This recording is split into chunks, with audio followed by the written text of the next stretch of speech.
welcome to all who are with us tonight. My name is Toya Randall, host of the Voice Vision Value web series and curator and catalyst of Voice Vision Value. Thank you for making time to join us tonight. I have with me Jocelyn Harmon. Jocelyn is a strategist, fundraiser, communicator, and coach, and currently serving as inaugural Chief Development Officer for Public Rights Project, a legal service nonprofit. Prior to joining PRP, Jocelyn provided consulting and interim services to help nonprofits raise more money and advance social justice. Her clients included some of the most innovative and impactful organizations. I was going to say infactful organizations in the nonprofit sector, including Frontline Solutions, Push Black, Giving Compass, Readventures, The Raven Group, and more. Prior to launching her consulting practice, Jocelyn served as Chief Philanthropy Officer for Prosperity Now and Vice President of Development for Global Fund for Children. Between 2018 and 2021, Jocelyn served as co-founder and editor of BlackHer, a media platform that celebrated the leadership of Black women and educated and inspired Black women to act for progressive change. In 2019, she was a finalist for the Nathan Cummings Fellowship for her work at BlackHer. Jocelyn received her Bachelor's of Art degree in English from New York University and her Master of Arts in Sociology from University of Washington. Welcome, Jocelyn. Thank you. Did you know you had did all those things? Isn't that funny it's just, yes, no, I didn't. I'm like, wow, that's a lot. Well, I thank you for joining us tonight. We were supposed to have this conversation during Black Philanthropy Month, but life happened. And so here we are having it today. Yes. So the reason we were going to talk in Black Philanthropy Month was around sort of the importance of creating narrative platforms for Black women. Yes. And BlackHer was one of the spaces that I was really interested in 2019 as I was thinking about a book project celebrating Black women in philanthropy. And you featured many Black women across the philanthropic sector as part of BlackHer and that platform. So can you talk to those who are with us tonight who may not be familiar with BlackHer? What is it, and why did you and your co-founder Angela Dorn decide to do it? What were you all setting out to do? Yeah, great question. Thank you. So BlackHer still exists. If you go there right now, it's blackher.us. We're not publishing any new content and haven't for about 6 months, but we have all of our Shiro profiles, including some of the profiles of Black women in philanthropy, still on the site. If people want to go ahead and check it out. But it was an online media platform, and our goal was to celebrate the leadership of Black women in every sector, but in particular the social sector, and then also educate and inspire Black women to act for social change. So one of the folks early on that we talked to about the platform said, "Oh, you're redefining celebrity for Black women." And I just loved that. And, there are outlets and spaces to celebrate Black women as actors and in entertainment and in sports, but you see much less of that kind of celebration of our leadership in other sectors, in particular philanthropy. And Angela and I came up in the nonprofit sector and knew all these amazing women who were economists and sociologists and philanthropists and healthcare folks, and thought, where is the outlet to really celebrate their work? And we wanted BlackHer to be able to do that. Well, I have to say, and I didn't realize it until this moment, even though we've had lots of conversations and we've talked about the similarities in our thinking behind BlackHer and the Voice Vision Value platform. And hearing you say out loud, it was a media platform. And I was like, that's what I said Voice Vision Value is. And I absolutely must have gotten that from you all's work. So thank you for inspiring me, because I don't think I realized that until just now. So what was happening in 2019, sort of in the world, in your lives, that sort of inspired you or catalyzed you in that moment to Yeah. make BlackHer a reality? Yeah. So, like so much, and I'm curious about your launch story too. I'm not sure we woke up one day and said, we're going to start this media platform to celebrate the leadership of Black women. But it was definitely the culmination of things that were going on in our personal lives. And also, it was 2017, actually. And so it felt like the world was on fire. We were in the beginning of Donald Trump's presidency. And I remember in particular, stories of all the protests at the airport because people were being blocked from coming into the country. And it was just such a disorienting time. As you know, sometimes when we're going through really difficult times personally or just culturally, it also provides an opening to do the work, right, that we've always wanted to do, because if not now, then when? And so Angela and I just took this leap. The other piece I would say for me about that time in particular, sort of politically, I, like most people, or many people, I should say, had been, extremely disappointed and just confused by the fact that Donald Trump was our president. And I didn't know exactly what to do in terms of like, how do I plug in and connect with other Black women to kind of fix this? I didn't go because that's what we do. We fix things. Well, right. It was like, what do we do? Like, the world is on fire. I didn't go to an HBCU. I'm not a member of a Black church. And so I'm not a Delta, didn't go to, I'm not a member of a sorority. So I didn't know exactly like, where's that connectivity? Where's that connection point? And so that's the other thing that Angela and I set out to do, was sort of galvanize Black women, or at least create a space where we might come together and have a collective voice. And so I didn't go to a HBCU. I'm not a member of a sorority. And I also am not a member of a Black church. So I think it's interesting. Again, another sort of common thread that we share. Yeah. And trying to find space. So it's 2017 for you. For me and Voice Vision Value was 2020, yep. Right? Still a dumpster fire in many respects. Yep. But now we're isolated, and all the things that we were looking forward to in the new millennium, right? To sort of open up our lives in a new and different kind of way. The opposite happened, right? Like the world shut down and we were closed off, and so Voice Vision Value for me was born sort of in that moment, particularly given what I would say, this question that philanthropy was asking of Black women, like, how do we fix this, the pandemic, and then the racial uprising, and then all of the political unrest leading up to the November election. And so many questions were coming at colleagues who were in leadership positions to help lead the field through these moments of crisis. And so for me, it was, okay, we can't gather to comfort one another, to be in community with one another. And if I did attend a Black church, I couldn't have gone. So it was creating a space to help in my own sort of creative healing and contribution when so many ugly things were happening. Can something beautiful get imagined and sort of put into the world at this moment? Yeah, absolutely. Yeah. I think one of the things that's really challenging, even from a demographic perspective for Black women, is we're a minority of the population. And so we will never have a political voice that's really powerful and create the impact that we want to see in the world and enable us to fulfill our ambitions and dreams without coming together.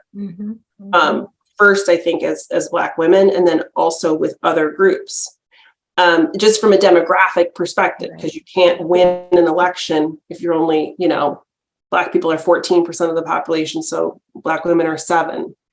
And, we just spent a lot of time thinking about that. Then what do you do? How do you gain power? How do you use your voice in a powerful way? We just kept coming back to, it has to be, you have to have a collective consciousness. You have to come together somehow. And, yeah, so that was really the driving thrust behind BlackHer. And to be frank, and we'll get into this, 2017 and 2021 was not a great time to start a media platform, right? We can get into that. But we were so, as many entrepreneurs are, so impassioned to do something together, to do something to center the voices of Black women, that we didn't kind of think through the whole monetization strategy. So. But even though you weren't thinking it all the way through, some pretty powerful things, right, and unexpected outcomes occurred as a result of just the initial planting of the BlackHer flag, if you will. In the sort of media, on the media landscape. And so you have the Shiro interviews, the 2018 Power Rising event, the Black Women's Guide to Philanthropy, Black Women's Economic Liberation Summit, partnerships with Giving Compass and Compass Point. And then more recently, the Black Women Best Legislative Agenda, right? So can you speak to, just maybe a couple of those, what they are and how they came to be? Sure. So our signature product at BlackHer was the BlackHer Weekly. And this was a weekly newsletter that I wrote and we sent every Monday, that always featured a Shiro of the week, and then also always gave folks some content, some information about often economic things going on or political things going on in the world, and then gave folks an opportunity to take action, whether that was to call their legislator, to make a donation, or even just to share sort of a fun story or anecdote. But we always wanted to have that kind of action piece built in there. And then we were able to develop some really great partnerships. You're right, Giving Compass is still a partner.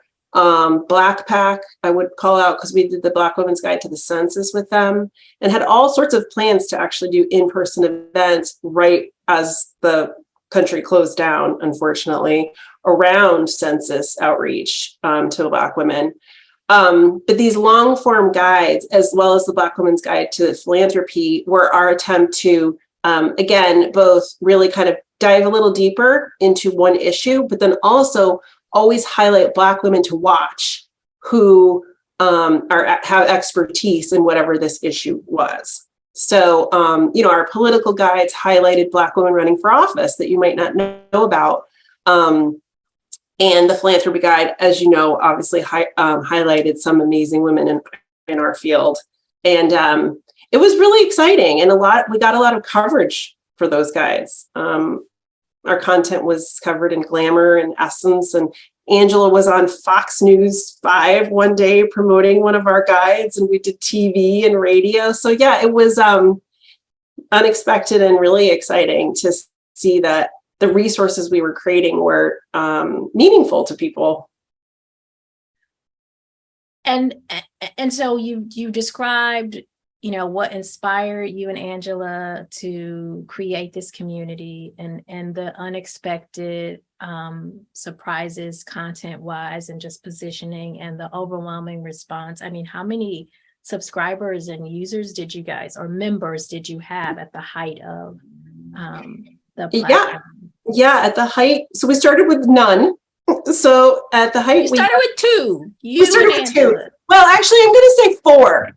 Me and Angela, and then Angela's mom, and then my mom. And we had 6,000 subscribers. So that was pretty exciting. And and I would be remiss if I didn't also say that an unexpected surprise was how welcome we were and how interested our Shiros were in participating with us. And you know how it is. So I would just look forward to conversations. I didn't do all of the interviews, but we did 120 interviews over 3 years. And, folks were just so happy to share their expertise, so happy to be recognized. And it was so powerful. And so I think probably the most important, one of the most important effects of BlackHer has been the network effect. I'm always, like you, been a connector. And so if someone is, trying to meet someone or trying to figure something out, I love trying to help think who could be, helpful in that situation. And so BlackHer significantly expanded kind of the network of Black women in my life personally, and also, though, just helped to make connections across us, which is a beautiful thing. Yeah. All right. So 6,000 subscribers. You produced all this content. Yeah. You've been in Essence and Glamour and had, spots on local and national news. And then the decision came to issue a farewell letter to your community. So can you talk about what led to that decision?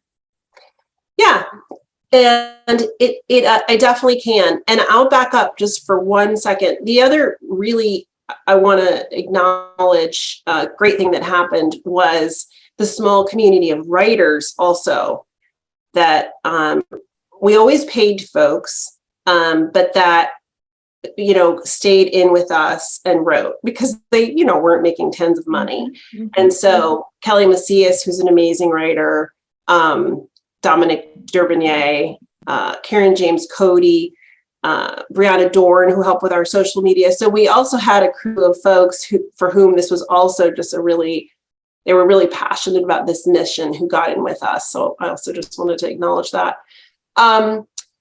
The signature kind of event that for me that I really wanted to make sure we did, and to be honest with you, we had gotten a grant to do this work from Nathan Cummings, was the Black Women's Economic Liberation Summit. And so we, like most folks, that was on hold. It was supposed to be in person. We retooled and all that good stuff. Anyway, we're able to pull that off with our great partners, Liberation in a Generation, and with support from the Nathan Cummings Foundation in July of 2021. And so it really felt to me at that point, there were 400 people registered for the event. It was a 2-hour summit. We had amazing women who are, economists there. We had Janelle Jones, it's terrible, who is now at the Department of Labor, who has initiated some of this work on Black Women Best, which you mentioned, which is not my product. But is now a legislative agenda for Black women. She welcomed folks. And so it really felt like that was the capstone of the project in many ways. And like we had fulfilled a large part of the mission.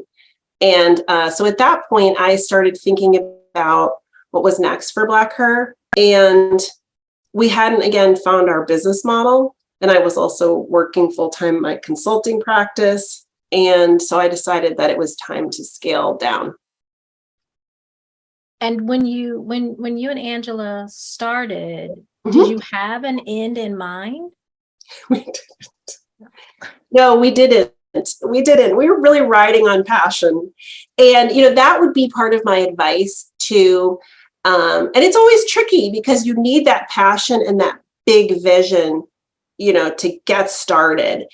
And I think you also need folks who help you quickly think about, how are we going to make money? How am I going to get paid? Because you can't always ride on the passion.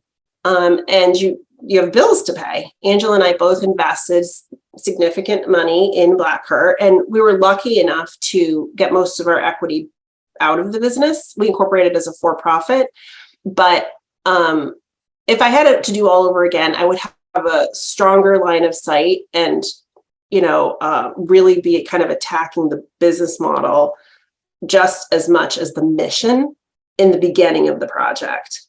Mm-hmm, mm-hmm. Yeah. And so what was the business model, if you don't mind? Well, that's the thing. It was beg, borrow, and steal. No, so we didn't incorporate as a nonprofit because we wanted to figure out how we could offer products or experiences, not really products, actually experiences or some sort of service to Black women that we could use to fuel the content. The content was not I never thought we were going to be able to just monetize the content because content is ubiquitous now, right, on the internet. I did always think that there was a way maybe we could leverage the database of women or the relationships to do, for example, like maybe board placement services. You know, you and I have talked about that, or help with recruitment and things like that, which is a more remunerative business model. But we stood up the business we did get paid for our guides, our long-form guides, and then we did get some grant funding, even though we weren't a nonprofit, because we got marketing funding from philanthropy. But it wasn't enough. It wasn't enough. And No. So at this point, the platform is still available and all the content is still available.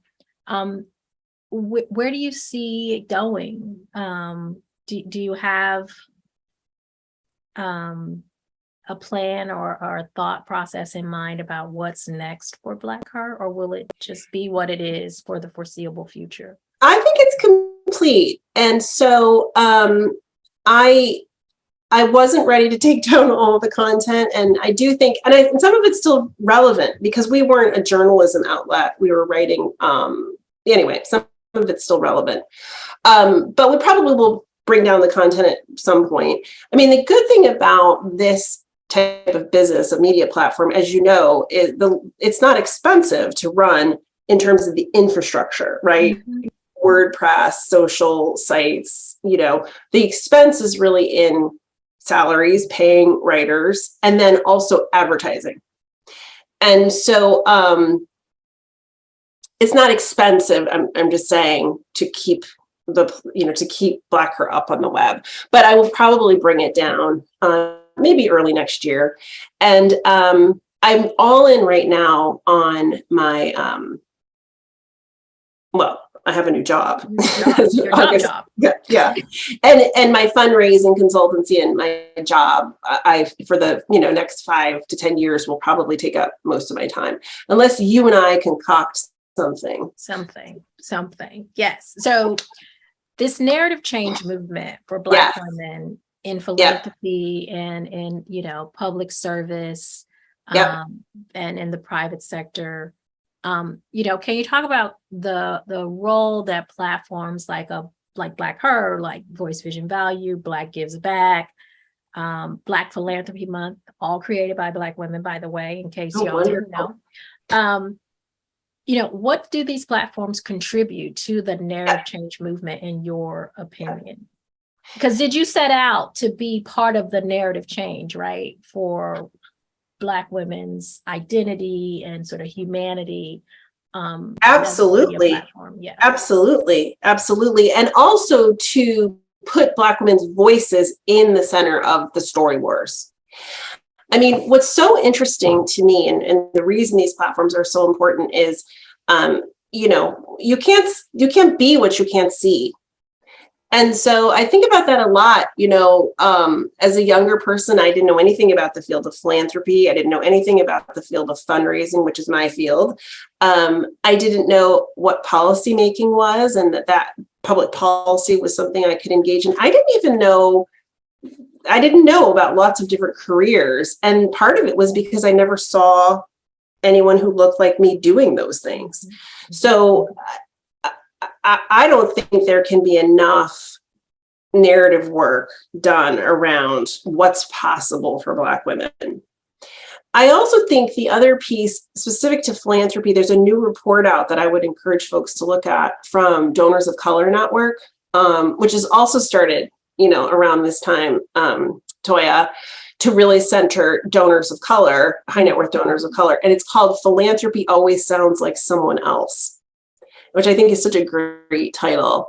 And so I just think that Black women in particular have been just invisible in this field for so long. And I'm not talking about that people didn't know necessarily the names of program officers, although they don't know that either.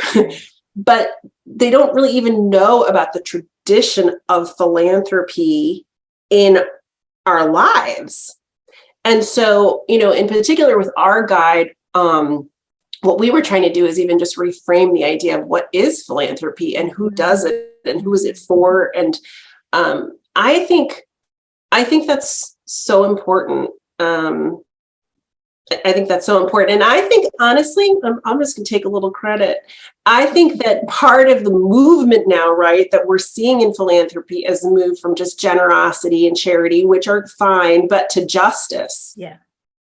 I think that you and I and the work that we've done has been part of that conversation. I don't think that conversation would have happened without the Black women who are sitting in those seats. And I don't think and then the fact that you and I have publicized and tried to be helpful in any way to showcase their work and their thinking is incredibly powerful. I think it's, as you've indicated, sort of Black women and people of color in these spaces pushing for the field to evaluate its investments and overall efficacy through a lens of justice, right? And through a lens of equity has been a steady sort of movement that is built, that has been building. Yes. And now we have the opportunity through various media platforms to showcase and highlight and interrogate and agitate in ways that, are sort of opening up the conversation and bringing light into the room in ways that we just didn't have before, and to chip away at some of the ways in which we can feel isolated and alone in this work. So it's not only being able to see what you can be, but to be in conversation and in community with people who are having shared lived experience to strategize and sort of have those spaces of support and camaraderie to learn and recalibrate and retool as you go back into the work. So, I think it is a moment that continues to build and that continues to move us closer and closer to having the kind of world that we envision for ourselves. There's a lot of work to do because the world is still a dumpster fire. Let's for many of the same reasons that were motivating and encouraging you and Angela, but we are seeing progress. Yeah, and I think honestly, it's interesting when you said, now you got me like, what's next for BlackHer? I think one of the things that you've done that is so exciting is the in-person convenings, is bringing people together, because there's nothing like that. Like you said, for building resilience for Black women, and I love some of the work you've done around centering ourselves and the need for a whole pedagogy around sort of how do Black women lead, because I think we lead very differently. Absolutely. And I got snippets of that in individual conversations, and then the one big summit we held. But we don't often get a chance to all be in the room together, and so when we are, it's so powerful, and I do think it engenders a new and it's conversation, but it also it kind of fills us back up, right, to go back out and do hard work, which is so important. Yeah, and there are lots of rooms and spaces. We need more, but I think we have more now than we've had before. And so again, that's one example. As I said, like, we keep having this sort of building onto the movement that helps to strengthen and fortify us as we carry the work forward. So we have a very intimate audience tonight, and so I want to encourage the sisters in the audience to share your questions, or, thoughts that you're having as you're listening to this conversation.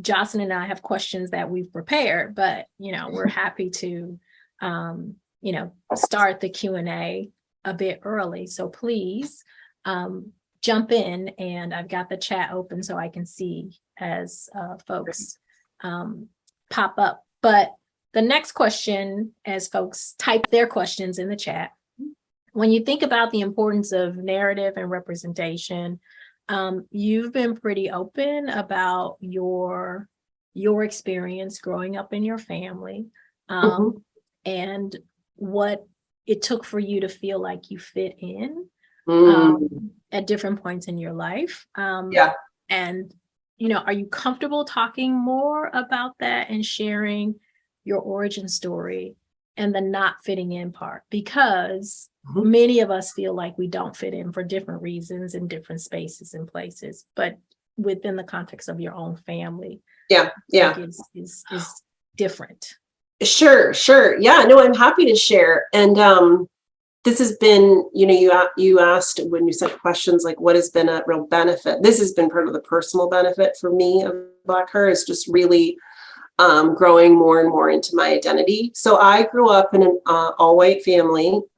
My father is Black, my mother is blonde and has blue eyes and is lovely. I also been reflecting. I was born in Roxbury in 1969, when the world was also on fire. And my parents married in 1967, very young, when interracial marriage was legalized in Mississippi, which is just so interesting to think about. Yeah. And so, it was really hard for me growing up, because obviously I wasn't white, and so my parents divorced, and it was a big, very problematic divorce. And I went with my mother and her family. And so obviously I'm not white. I don't present as white. And then for years I was the kids, and people would say, well, you don't act Black enough. You don't seem Black. You don't talk Black. And it's interesting how those injuries stay with you, or they stayed with me, in my case, for a long time. What was also happening in 2017, 2018 is I was coming around to turning 50, right? So 1969 is when I'm born. So I was coming around to being 50. And so BlackHer, and again, I couldn't have told you this at the time, but with all the writing I was doing, the meeting of other Black women, the realizing how diverse Black women are as a group in a community, the sisterhood that I was engendering, and that was just happening so organically, really kind of helped me find my place, like I like to say, in the pantheon of Black women, right? And you say to me, because a lot of us feel awkward or alone, but when you feel alone and awkward, you think you're the only one. And again, that kind of it's full circle, goes to that point of needing this collective spirit, right? Just to realize, oh, I'm not alone. This person is experiencing actually something very similar. We can learn from each other.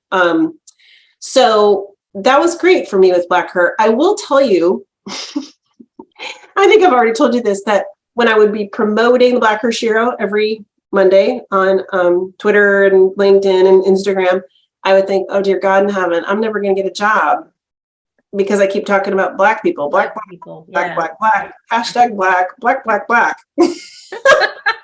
But you know what? I think what happened is it just, it served to inoculate me or something in some way. And it's really actually lovely to think about this stuff, because BlackHer totally changed me also as a human. Yeah. And so you talked about how you and Angela and your mothers were the founding 4 members. They were, because they gave us a little money too. We love them. And so this isn't a question I told you I would ask, but it's just come to mind as you've shared, very vulnerably about your origin story.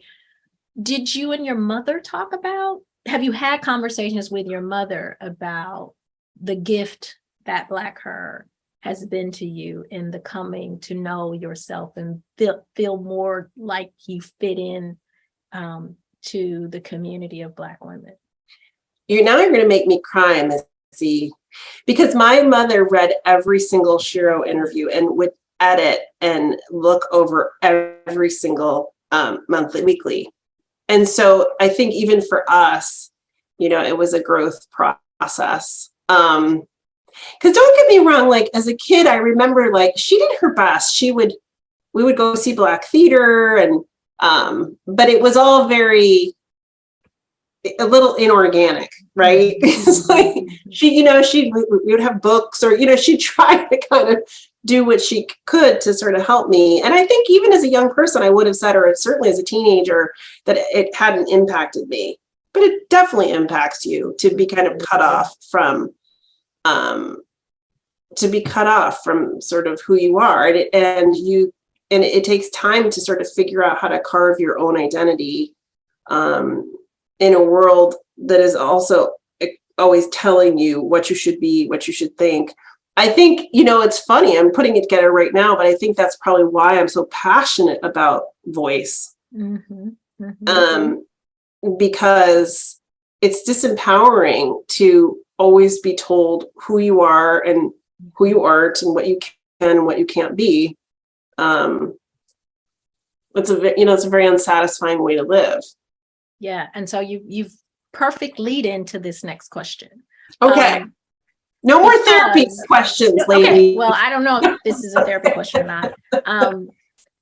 But if you want me to stop, then our guest no, go chat. I know. Why aren't any of our attendees saving me? No, it's totally fine. But right. So you described like moving through life as the daughter of a white mother and a Black father, not feeling like you fit in, and the world telling you what I've come you don't fit in. Yeah, that you don't fit in, or right. that you in order to fit in, you need to do this or you need to do that. Right. And so that's, the story of so many Black women, and the sort of journey to finding yourself and being comfortable in the most sort of sacred space of your being, right? Mm-hmm. And so I describe it as, right, we're told we're too much or we're not enough. Ooh. And there's always this sort of tension between you're too much or you're not enough. And so and coming to a place where you realize that's just a lie and that you're fine just the way you are. Mm-hmm. And so, how would you, I'll be 50 next year. Right. And great. So it's and so coming to this realization and this sort of comfort and confidence in my body and in my being is, it's still kind of new. It's cool, but it's still kind of fresh. Yeah. And so for women and others who are working through that and sort of shedding the internalization of those messages. Yes. How would you advise or suggest, based on your own experience? Not everybody create a BlackHer or a platform to help them work through emotional issues. Yes. Help them work through those challenges. But like, what advice would you give? Yeah. So, I was going to be kind of silly and say therapy, but I actually think it's really helpful and to have a really good confidant, coach, someone you can talk to, because I think part of it is also just practicing vulnerability with another person, right? Mm-hmm. In addition to learning more about yourself and maybe your triggers and all that good stuff, and how your gender and racial identity is affecting how you're showing up in the world or not showing up in the way that you want to. Therapy also is such a great tool for practice. Yeah. And then I think I would say, be brave. Be brave and be curious. So, tune into conversations like this, reach out to people maybe that you've never sort of reached out to before. one thing I think a lot about is, I think vulnerability, but I was thinking about this, like intentional vulnerability is one of my superpowers. So as I've gotten older and more confident, I'm more able and willing to use my own life experience as a way to connect with people and share in a more, authentic or just deeper way. And that bonds you to people. I still think you should do it intentionally and thoughtfully, because I don't think everybody deserves to hear, your story. But I do think that there is a level of just bravery. I mean, it's interesting when you say, like, I'm learning, I'm there, it's kind of cool, I'm not there yet. Well, it's been fun watching you even over the past year, because we haven't known each other very long. No, we haven't. It's so clear to see that you're growing and thinking what's next and diving deeper. And it's too bad that issues of race and sexuality, or race and gender, all these identity issues are so fraught and feel so dangerous. Yeah. I want to say one other thing, because when you said too much or too little, that really resonates with me. I got too much as a child, but I also got, you're so special and you're different. But I also got, but don't be too special. And so one of the things that was so powerful about BlackHer is that when I write to one person. So I would write to Lisa Hall, who's a dear friend of mine, a Black woman. And that was such a powerful technique, because I was not writing for the white gaze. Mm. And so when I write for Lisa Hall, she doesn't know this, I know she loves me. Yeah. And so I'm not, and so that's a really, I think that that's something we need to do as Black women. We need to silence, like, the white gaze, or, well, maybe that's too many metaphors, but like the noise. Yeah. Yeah, because, once you've gotten, if you've been in the workforce, you've probably internalized the white gaze. Like, that's how you've survived, right? By protecting white people, by trying to predict what they're going to say or how they're going to act. It's a survival mechanism. And so part of the path to liberation is deciding that that is not the only gaze that matters. And in fact, the more you can say, it doesn't really matter to me at all, the gaze of these other people who I know love and care for me, have my best interests at heart, is more important. It changes you. It changes even the way you think about things. Absolutely. I started using this term that we make home for us. I love that. And understanding, for myself at least, what it means to be in relationship, close, intimate relationship with folks who are similarly situated, right? Yes. From a lived experience point of view and perspective. And what does it mean to be supportive of one another, to challenge one another? Yeah. But most importantly, right, to love one another. And for me, having that has filled in the gap of wanting to have the approval and the, validation of anyone other than those outside of my community. Yes, I love that. And it doesn't mean that the fight for justice and liberation and freedom for all of humanity is not the goal.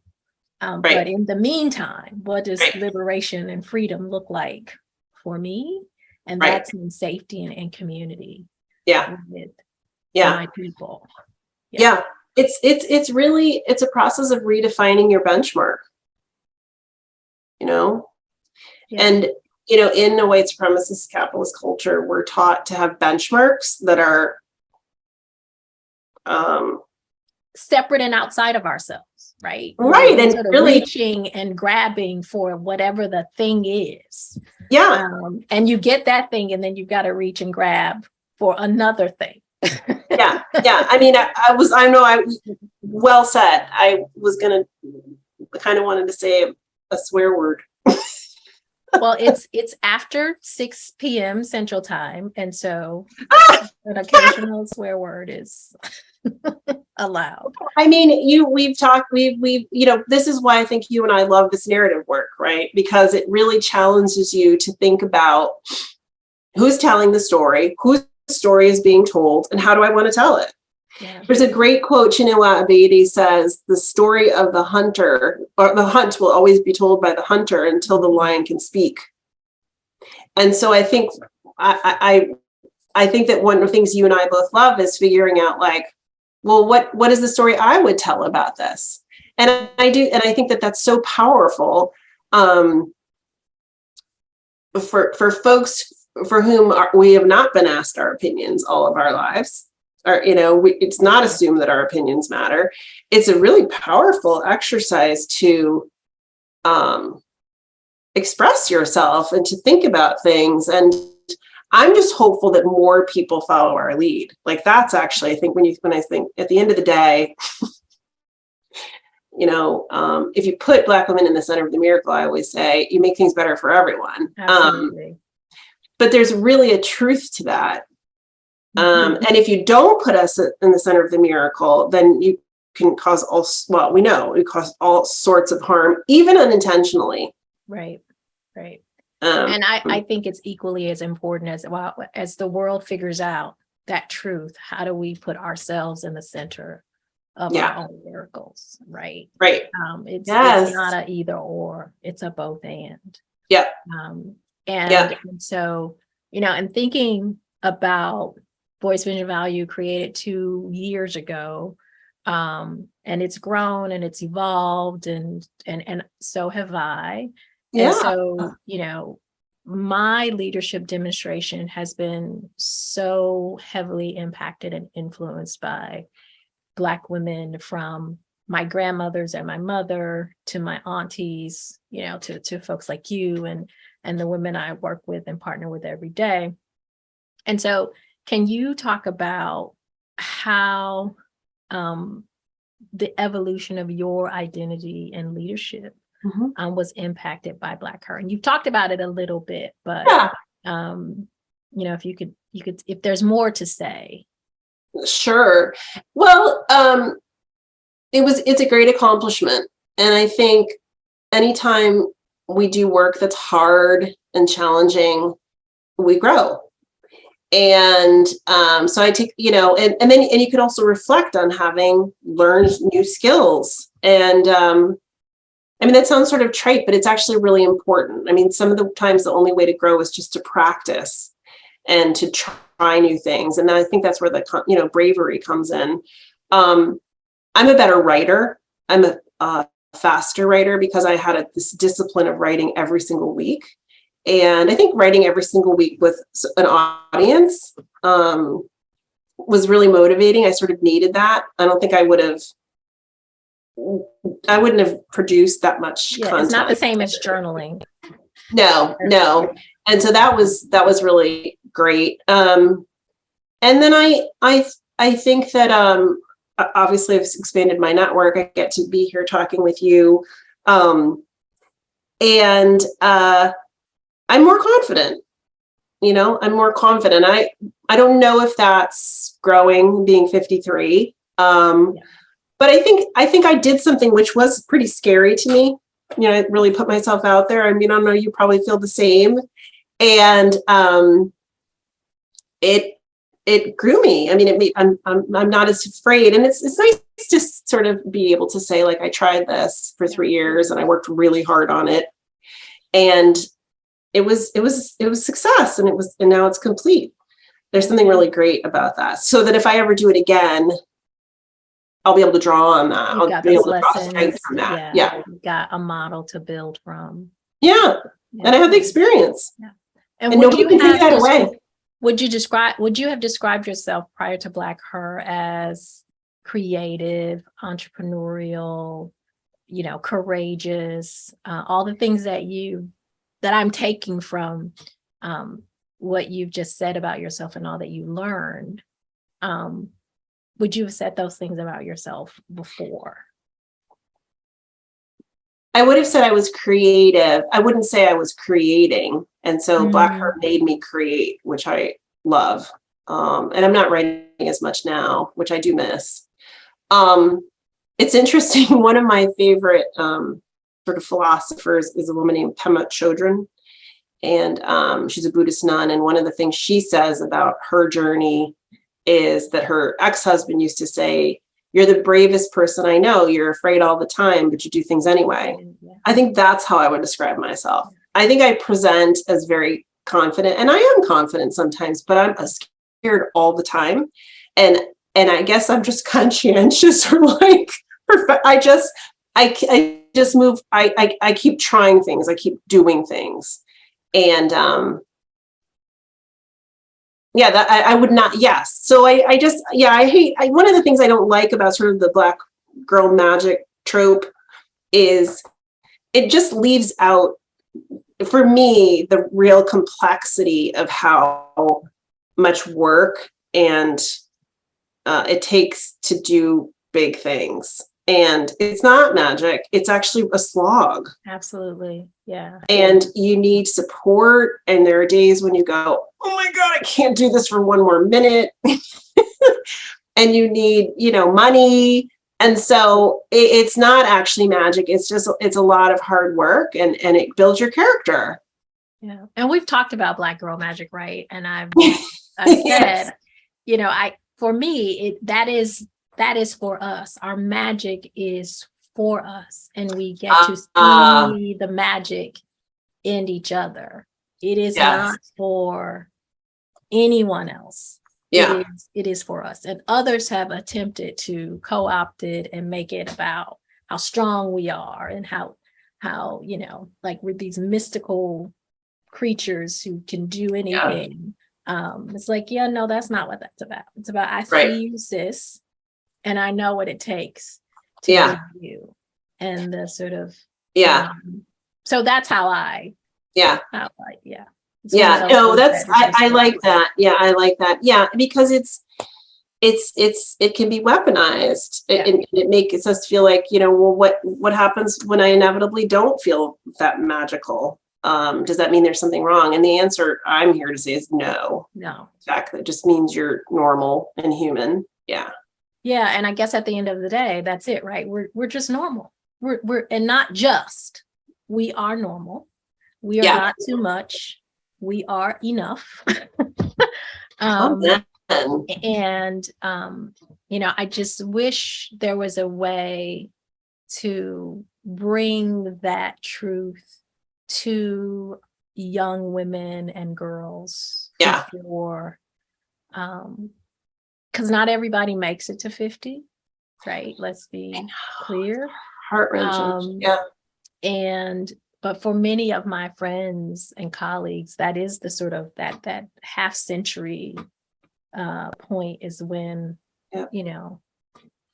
all the colors of the lights come on in a different kind of way. And I know that part of it is you've likely have more years behind you than you have ahead of you. There's wisdom. You sort of move through your wisdom woman years. But if there was a way to sort of bring some of that to our youth and young girls and young women, that would be my dream. Yeah, I think you are. I think we are. Well, that's why we've done it. Check the box. So we are up on our hour. We did not have any questions from our chat, but I think we did okay. I think okay. Well, and part of that is, you're such a dynamic guest, and they were just all wrapped up in the conversation. Well, I always love chatting with you. You create a really safe and warm and an inviting and curious space. So that's a gift. Well, thank you. It was all those years of sitting at home with my grandmothers watching Donahue and Oprah and Sally Jesse Raphael and Montel Williams. Okay, well, I'm not sure I would claim all of them.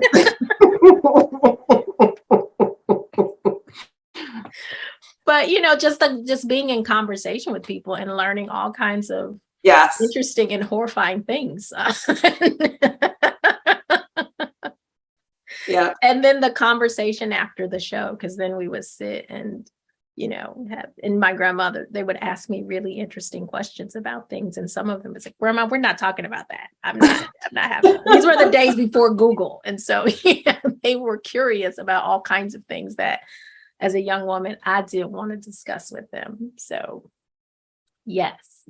And one of my friends and I, we often say, if we could bring our grandmothers back to the world today, just for like 2 hours, and just drive them around and expose them to some of the, technological advances and the ways in which folks are expressing themselves and being in relationship with one another, that would be so much fun, just to hang out with Lily and Mama Susie for an afternoon to see what they would have to say. So yeah. All right. I'm not sure. I think my grandparents would probably be horrified. Correct. But Lily and Mama Susie would be a little horrified too, but there would be so much fun in sort of talking them through the horror, because the world is just such a shockingly different place. Well, I think you're right. And I think the tools of empire are the same everywhere. Yeah. And we just have to fight against them. All right. So we've got a couple comments in the chat. Yes, you all did great. Thank you. Yes. How can we continue to support this work? That's from Angela. What would be your response to that, Jocelyn?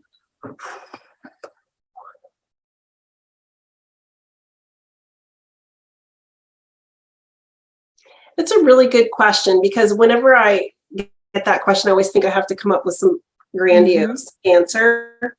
But I think just continuing to love Black women is the answer. I really do. And that Brittany Cooper says in Eloquent Rage, a Black woman finds her superpower. That at some point she realized that in order to be a Black feminist, all she had to do was love all Black women, including herself. Absolutely. And that's probably a big enough charge. Yeah. That's what I got for right now. No, that's what's up. Again, it's, as I say, we make home for us. So the loving of yourself and loving and supporting one another, and sharing Voice Vision Value and BlackHer with your networks and your colleagues, and sharing ideas for how else these platforms can elevate and be enhanced and expand, because I can only think of what I think of in relationship to what I know. But those of you, Angela and Hydra, you all have ideas. So share your ideas. 100%. Who would you like to hear from or see featured in one of these conversations, or a topic that you would like to see covered? So, contribute to the ideation of making these spaces valuable. Yeah. I'm trying to think who wrote Heavy, the book Heavy, who just won the MacArthur Genius Award. I'm going to Google it now. But one thing he says, which I thought was so beautiful, is write back to people who inspire you. And I just really love that. So Kydra, is it Kydra and Angela? You guys can write back to us. Write something right back to us. Absolutely. If you want. Yeah, I love that. Or right back to any a Black woman who inspires you. I was going to say to us or to anybody, because one of the really cool things that we're able to do through Voice Vision Value is these Tuesday Trailblazers, and sort of sharing these historical facts about Black women who, many of them have retired, some of them are no longer with us. And I learned something about Ruth Masinga, the first Black woman CEO of Casey Family Programs, the organization that I work for. She was the first CEO of the organization, because for all the years prior, the organization was run by a board of directors. So not only was she the first Black woman, she was the first CEO ever. And so just, thinking about the women who've impacted your life and writing them a note or sending them a card or flowers or just calling them up to see how they're doing. So so that we powerful. can continue to honor those whose shoulders we stand on and who, pass the baton with us. Mhm. So with that, thank you, Jocelyn. Thank you, so much. Toya. Thank you so much. A And pleasure. I'm going to see you next week when I you're hope in so. Chicago. We'll So talk. yeah, let's figure We'll out how to chat. make that happen. Okay. And thank you everyone for joining us. The recording of this episode will be on the Voice Vision Value website next week at the latest. And we hope that you join us next month for our guest, Akilah Watkins, the incoming CEO of the independent sector. Fabulous. Another first, another Black woman first. Fabulous.